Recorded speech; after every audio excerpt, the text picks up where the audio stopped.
This is the 2023 Land Rover Defender 130, an all-new model in the Defender lineup.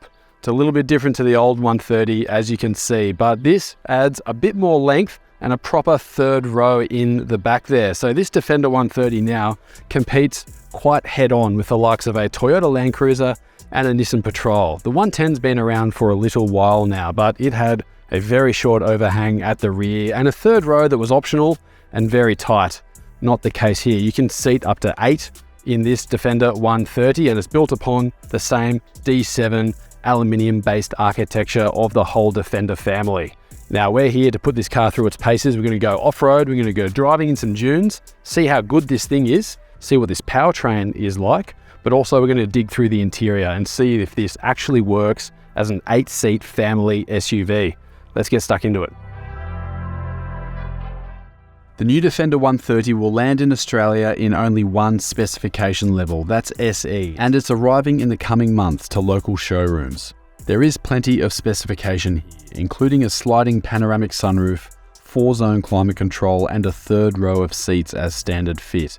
And that's on top of usual SE bits, like 20-inch alloy wheels, electric heated seats, and an 11-speaker Meridian sound system.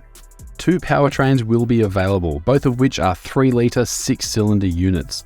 The petrol option is called P400, and it uses a turbocharger and 48-volt electric supercharger to make 294 kilowatts and 550 newton meters. Your turbo diesel option is called D300, and that makes a bit less power but much more torque, 220 kilowatts and 650 newton meters.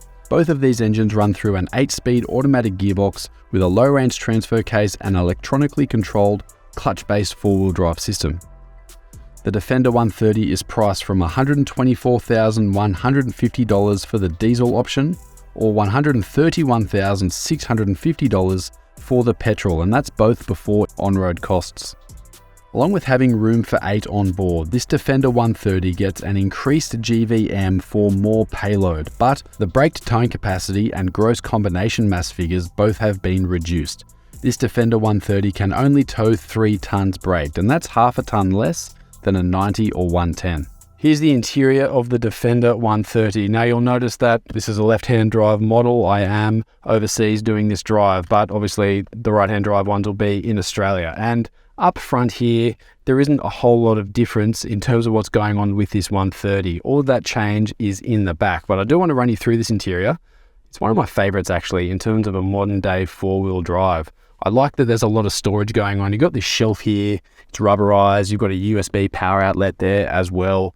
You can just fit a lot of gear in this car quite happily. Center console is a decent size, cup holders here, a spot for your phone, and a lot of storage in this compartment space here. Got a bigger infotainment display, that's the Pivi Pro. It's an 11.4 inch system and it's slightly curved as well. It's got a good operating system, lots of features, wireless Apple CarPlay, wireless Android Auto, wide for both of those as well, navigation and digital radio. And then just below here, you've got some other things that does your air conditioning controls, your driving modes and that sort of thing. It's condensed into these 2 dials here with a couple of buttons. It works well in my opinion. You do have to click around a couple of times to get to where you need to go, but for me, it's perfectly fine. And this interior overall, it feels quality, but it also feels a bit durable and it feels just good for everyday usage. And I think that's really important for a car like this, because if you're buying a Defender, you're not going on expeditions all the time, unfortunately. You might want to, but daily grind is always going to be there, right? So this thing, you're going to be driving in traffic all the time. This is comfortable. It's easy to live with, and it's also a pleasure to sit in as well. In terms of the design, it just looks good and it works well. Here's the second row of the Defender 130 and where the important changes start to happen for this 3-row model. So I've got my driving position up in front there, but I've actually moved the seat a little bit further back to give this a bit of a test. I think I sit close to the wheel, generally speaking, in comparison to other people. So just wanted to move it back a little bit more. And as you can see, legroom is pretty good. It's decent enough, I think, and headroom is in good supply also. Seating position is a little bit high here. There's great visibility going on. I've got power outlets. I've got dual zone climate control in the back, air vents. This is comfortable and it's got a little bit of nice ambience going as well in terms of just being able to see the world around you. These seats are comfortable and they do have a 60/40 slide There we go. So I can move that forward to about there. I've got just enough legroom to be comfortable, but that is important because if you're going to be fitting people in the back there, you will need to scooch these seats forward slightly, maybe to about there, but I'll get to that third row in a minute. But this second row is pretty good. Here's the third row of the Defender 130, and this is where the important changes are. Now I've got these seats moved out of the way so you can see the amount of legroom going on here. I actually haven't moved this seat as far forward as I could, but I could actually move it forward even more, but I don't have to. There's enough legroom here and it's comfortable. The floor is low, so I don't feel like I've got my knees up around my nose sort of thing. It feels pretty good. This is a proper third row. I would compare it with probably more of a Nissan Patrol than a 300 series Land Cruiser, maybe even a Hyundai Palisade or something like that. I've got cup holders, I've got air vents, I've got USB power outlets, I've got good visibility going on as well, and I've even got a little sunroof here, so you don't feel like you're just sitting in the boot in dicky seats. This is properly spacious and comfortable. You can apparently fit 3 in the back here. I reckon that would be fairly tight going. I would say 2 adults in the back here, no worries. That's pretty good. You'd be happy in here for a fair while, I would say. And if you wanted to fit 3, I'd put the kid in the middle there. But this third row is impressive. I'm going to show you the business end of this Defender 130 in the back here and show you how much space you've got on offer. It's the same side hinge door as a 90 and a 110. And as you can see here, this is in 8-seat mode. The boot, well, it's not massive, right? But it's also not too bad. I'm thinking enough room for something like a week's worth of groceries would fit in there, a couple of big bags and that sort of thing. But I'll just show you. If I pop this seat down, I do need to do this first, however. Pop down the headrests. This is, something's happened to this flap here. I'm not sure what's going on there, but now that is in 2-row mode now. And as you can see, there is a little bit of a lip there where the third row sits. Got to be conscious of that, I suppose. That's just the way it's worked out in this car. It doesn't fold flat, so this isn't going to be something that you could sleep in necessarily that comfortably overall.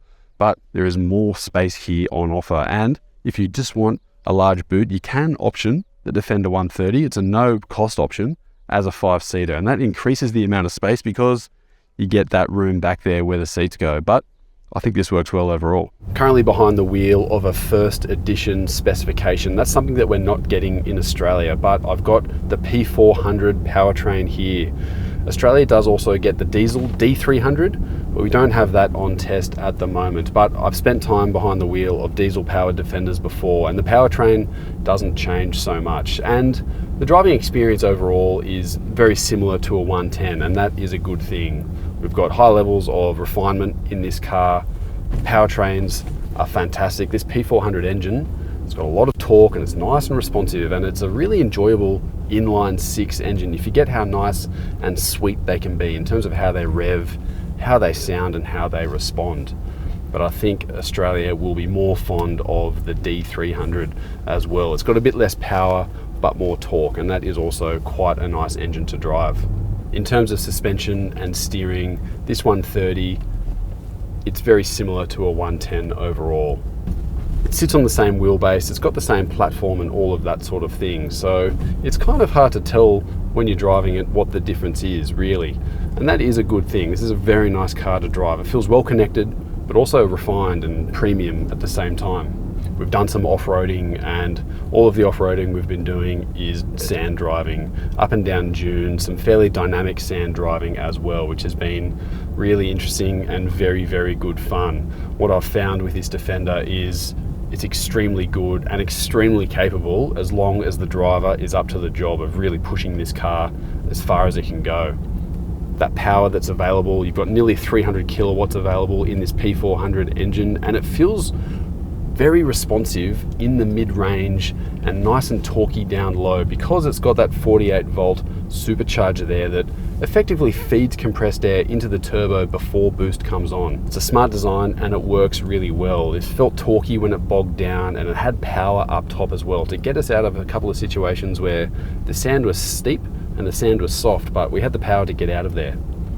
So despite having tyres which, let's face it, are not very good for sand driving, we're on 20-inch wheels mostly. There are some 19s available and 18s available as well in some specifications for Defender. Not 130 however, but I've got to say, we air down to around 20 psi. and we didn't have any trouble. Some of the other vehicles did get bogged, but if you had enough throttle and enough will to really give it a good punch, this Defender was very nice. I think this 130 is a really important car for Land Rover to bring, especially to the Australian market, because it adds that competition to something like a Land Cruiser and a Patrol, which are such favourites in Australia, and they do sell in big numbers. The Defender has sold in more modest numbers over the years, but there's been long waiting lists and has been a popular car for those who have them. But now it is properly spacious. This would really work for a family car, I think, if you've got 3, 4 or more kids, and just having that extra boot space in the back is a good thing for a large four-wheel drive. You might think it looks too big at the back, but it's a funny comparison, because when you look at a 110, it almost looks bobtailed in comparison. There is nearly zero rear overhang on that vehicle. This 130 sits out a little bit longer, but it's closer to what a Land Cruiser or a Patrol is, and that's where the extra space comes into play. So if you're one of those buyers who really loved a Discovery 4, for example, and the Discovery 3, when the Discovery 5 came out, maybe you were a little bit nonplussed. There was a few buyers like that, I'm sure, in Australia. This Defender 130 might fit that position really nicely, and I think it puts the Discovery in an even harder position to make sense when this car is so good. There is a fairly significant price jump to get into a Defender 130 in comparison to a 110, but at least there is a few spec changes there that helps with the value equation, and the actual third row on this car is very good, and that's important. And it allows this car to compete directly now with something like a Land Cruiser and a Nissan Patrol in Australia, which is very, very important for this Defender. Now, what I do like about it, it's all the same stuff from the 90 and the 110. The interior is good, the driving experience is fantastic, the powertrains are good as well, and all of that interior, it works well from a lot of point of views. That extra rear overhang at the back, it's not going to work if you're going to be taking this thing rock crawling all the time, but otherwise this is a very nice four-wheel drive overall, and it's going to be a nice choice for someone who wants a big SUV. Maybe they don't want a Nissan Patrol or a Toyota Land Cruiser, they want something a little bit different and a little bit more modern and refined. This might be the perfect choice.